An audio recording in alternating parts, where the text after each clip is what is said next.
আমার কোশ্চেনটা হচ্ছে ২ মাস আগে প্রথম টেস্টে আর কি পিত্তথলি পাথরটা ধরা পড়ছে। জি। ধরা পড়ার পর ওই বিশেষজ্ঞ আমাকে বলছে যে এটা খুবই ছোট স্টোন, এটা ওষুধের মাধ্যমে চলে যাবে, টেনশনের কিছু নাই। এখন ২ মাস পরে এসে দেখতেছি যে পেশেন্টের কন্ডিশন খুব একটা ভালো না, সে খেতে পারছে না, সে বমি করতেছে, এই ধরনের কিছু সমস্যা হচ্ছে। তারপর আপনার কাছে আসলাম, আজকে আমরা অপারেশন করলাম। আপনার এখন আপনার পেশেন্টের নাম কি?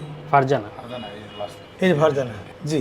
এখন এটা কি ওষুধের দ্বারা আসলেই সম্ভব না আচ্ছা সার্জারি মাস্ট? আচ্ছা, আমরা একটু বলি যে আপনি খুবই চমৎকার একটা প্রশ্ন করছেন, যে এই প্রশ্নটা প্রায় আমরা আমাদের কর্মস্থলে রোগীদের কাছ থেকে শুনে থাকি যে স্যার পাথর গলানোর কোনো ওয়ে বা সুযোগ আছে কিনা। দেখেন, পিত্তথলিতে পাথর আপনারা তো এইমাত্র দেখলেন, এক একজনের পাথর এক এক রকম, পাথরের কম্পোজিশনও আলাদা আলাদা।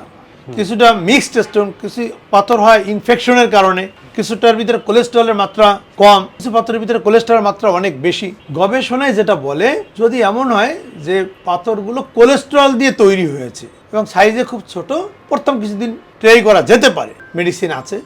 বাট সমস্যাটা হলো, আপনি তো বাইরে থেকে বুঝতে পারতেছেন না যে এটা কোলেস্টেরল স্টোন না অন্য কোনো স্টোন। নম্বর ওয়ান, আমরা প্রায় দেখে থাকি যে এই ধরনের রোগীরা মেডিসিন খায় আর 3 মাস পর পর একটা আল্ট্রাসাউন্ড করে।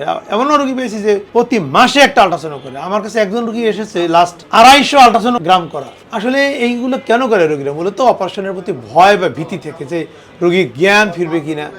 হ্যাঁ, আসলে দেখেন, আপনারা নিজেরাই দেখলেন, আপনাদের রোগীর অপারেশন হলো, অপারেশন পরে জ্ঞান ফিরে পোস্ট অফে চলে গেল।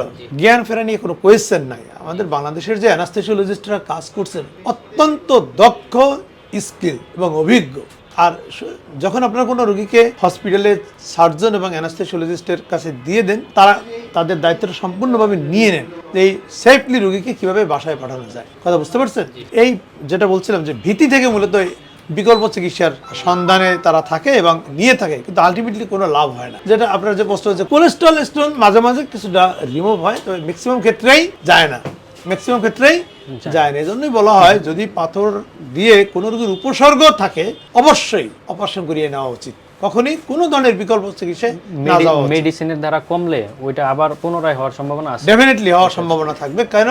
পিত্তথলিতে যে স্টোন ফরমেশন হয়, পিত্তথলিতে যে স্টোন বা পাথর ফরমেশন হয়, এই ফরমেশনের একটা কারণ পিত্তথলি নিজেই, কয়েকটা কারণ আছে, তার কারণের একটা অংশ পিত্তথলি নিজেই। পিত্তথলি প্রপারলি যখন ফাংশন না করে, তখন সেখানে স্টোন ফরমেশনের চান্সটা বেড়ে যায়। তাহলে আপনি সেই পিত্তথলিকে তো ফেলতে পারছেন না, যারা বিকল্প চিকিৎসায় যাচ্ছেন, ও তোর জায়গায় থাকছে। তাহলে কি করবে? আপনার স্টোন সাইজে কিছুটা কমিয়ে দিলেও ও যখনই সুযোগ পাবে আবার পাথর ফরমেশন করবে। আমরা এরকম অনেক রোগী পেয়েছি যে অনেক দিন ঔষধ খেয়েছে, তার পাথরটা বলে যে স্যার এখন তো পাথর নেই, ঠিক 4 মাস পরে আবার আল্ট্রাসোনোগ্রাম করে বলে যে স্যার আবার পাথর পাওয়া গেছে, আমার রোগীর সমস্যা হচ্ছে, আর এখন আমাদের অপারেশন করিয়ে দিতেন। তাহলে বিকল্প চিকিৎসায় না গিয়ে ল্যাপারোস্কোপিক পদ্ধতিতে আপনি আপনার নিকটস্থ যে কোনো একজন সার্জনকে দিয়ে অপারেশনটি করিয়ে নেবেন, এটাই সহজ উপায়। আর এই পিত্তথলি অপারেশনের সার্জন সারা বাংলাদেশে, ইভেন প্রত্যেকটা উপজেলা শহরেই আছে। সবচেয়ে ঢাকায় আসতে হবে তারও কোনো দরকার, ঠিক আছে?